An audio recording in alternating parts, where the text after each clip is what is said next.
Assalamualaikum warahmatullahi wabarakatuh. Alhamdulillahirabbil alamin wassalatu wassalamu ala asyrofil anbiya'i wal mursalin wa ala alihi washabi ajma'in amma ba'du. Ikhwanul muslimin dimanapun berada, semoga kita selalu disehatkan dan diistiqomahkan di jalan yang diridhoi oleh Allah Subhanahu wa taala. Amin ya Allah ya rabbal alamin. Baik, untuk pertemuan kali ini insyaallah kita akan kajian jurumiyah membahas tentang kalam. Sebelumnya kita baca dulu matan jurumiyahnya ya bersama-sama. Yang udah hafal boleh ikutan. Bismillahirrahmanirrahim. Al-kalamu wal lafzul murakkabul mufidu bil wad'i wa aqsamuhu salasatun ismun wa fi'lun wa harfun jaa li ma'nan. Fal ismu yu'rafu bil khafdi wat tanwini wa dukhulil alifi wal lami wa hurufil khafdi wa hiya min wa ila wa an wa ala wa fi wa ruba wal ba'u wal kafu wal lamu wa hurufil qasami wa hiya al wawu wal ba'u wat ta'u wal fi'lu yu'rafu bi qad wasini wa saufa wa ta'it ta'nisi sakinati wal harfu ma la yasluhu ma'ahu dalilul ismi wala dalilul fi'li. Udah hafal ya insyaallah. Nah, yang akan kita bahas tentang kalam. Kalam itu kan ada 5. Yang pertama kalam menurut logo, yang kedua kalam menurut fikih, yang ketiga kalam menurut usul, yang keempat kalam menurut mutakalim atau ulama tauhid, yang kelima kalam menurut nahwu. Sebagaimana di dalam qaidah lugawiyun usuliyun fiqhiyun wa mutakalimun kada nahwiyun. Lugat fikih ahli usul juga kalam. Yang kelima nahwu harus kita paham. Nah, itu dinyanyikan baharnya bahar rojaz, mustafilun mustafilun mustafilun, setengah bait 3 kali, berarti 1 bait 6 kali. Yang akan kita bahas tentang kalam menurut nahwu. Poin yang kelima, kalam menurut nahwu. Nah, kalam menurut nahwu itu ada yang mendefinisikan wa huwa majtama'a fihi quyudul arba'ati. Artinya kalam menurut nahwu adalah kalam yang kumpul kait-kait yang 4. Jadi kalau kumpul atau terkumpul kait yang 4 itu baru dikatakan kalam menurut nahwu. Ini dalam jurumiyah. Kalau di dalam alfiyah kan cuma 2, lafdun mufidun. Kalamuna lafdun mufidun kastaqim, cuma ada 2, lafad mufid.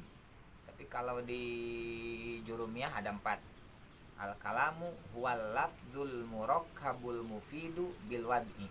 Lafad, murakkab, mufid, wadha. Jadi kalam menurut nahwu itu harus terkumpul kait-kait yang 4. Lafad, murakkab, mufid, wadha. Nah, kita bahas satu persatu. Lafad itu apa? Murakkab itu apa? Mufid itu apa? Wadha itu apa? Nah, kita masuk ke poin yang pertama, lafad. Nah, lafad itu adalah wahuwa as-sautul mustamilu ala ba'dil hurufil hijaiyah. Artinya suara yang tersusun dari huruf-huruf hijaiyah, dari sebagian huruf hijaiyah. Jadi kalau ada suara yang tersusun atau terbentuk atau mencakup huruf hijaiyah, itu dikatakan lafad. Contoh, muslimun. Nah, itu kan tersusun dari huruf hijaiyah, dibentuk dari huruf hijaiyah. Ada mim, ada sin, ada lam, ada mim, disatukan muslimun. Maka muslimun itu disebut lafad. Kenapa disebut lafad? Karena tersusun dari huruf-huruf hijaiyah.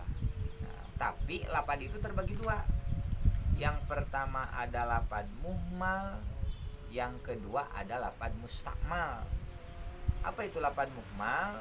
Lafad muhmal adalah wahwa mala yusta'malu fil kalamil arabiyah. Artinya lafad yang tidak dipakai di kalam Arab, itu lafad muhmal. Contoh, misalkan ada nama seseorang, namanya Yosef misalkan ya, itu lafad. Kenapa dikatakan lafad? Karena tersusun dari huruf hijaiyah. Tapi lafadnya lafad muhmal. Kenapa dikatakan muhmal? Karena tidak ada di kalam Arab, tidak dipakai di kalam Arab. Itu lafad muhmal. Nah, ada juga yang kedua lafad mustakmal. Lafad mustakmal itu kebalikan dari muhmal. Wa huwa ma yusta'malu fil kalamil arabiyah. Artinya lafad yang terpakai di kalam Arab. Jadi ada di Arab. Contoh Abdullah misalkan ya, Abdullah. Nah itu lapad. Kenapa dikatakan lapad? Karena tersusun atau terbentuk dari sebagian huruf-huruf hijaiyah. Itu dikatakan lapadnya lapad mustakmal. Kenapa dikatakan lapad mustakmal?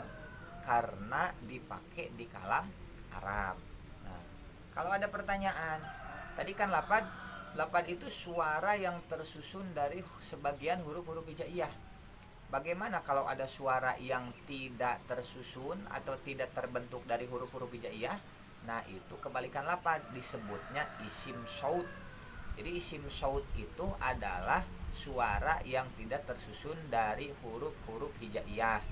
Contohnya seperti suara untuk memanggil hewan-hewan yang tidak berakal, misalkan memanggil kambing, memanggil kucing, memanggil ayam dan lain sebagainya.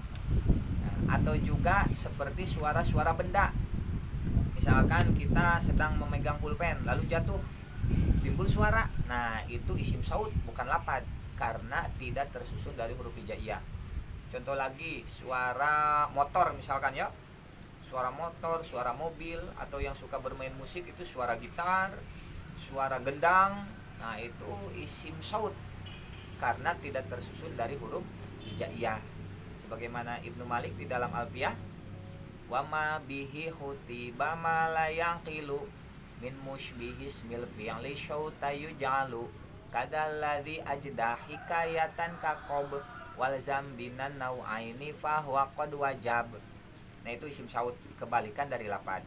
Kesimpulan, jadi kalau menurut nahwu itu harus kumpul qaid yang 4. Yang pertama lapad, yang kedua murakkab, yang ketiga mufid, yang keempat wadho. Nah, pembahasan sekarang lapad. Lapad itu adalah suara yang tersusun dari sebagian huruf-huruf hijaiyah, yang terbentuk dari huruf-huruf hijaiyah. Lapad terbagi dua, ada lapad muhmal, ada lapad mustakmal. Lapad muhmal, lapad yang tidak dipakai di kalam Arab. Lapad mustakmal, lapad yang dipakai di kalam Arab. Nah, untuk poin yang kedua murakkab, insyaallah kita bahas di video selanjutnya. Hatur nuhun tina perhatosanana, hapunten anu kasuhun. Wabillahi taufik wal hidayah. Wassalamualaikum warahmatullahi wabarakatuh.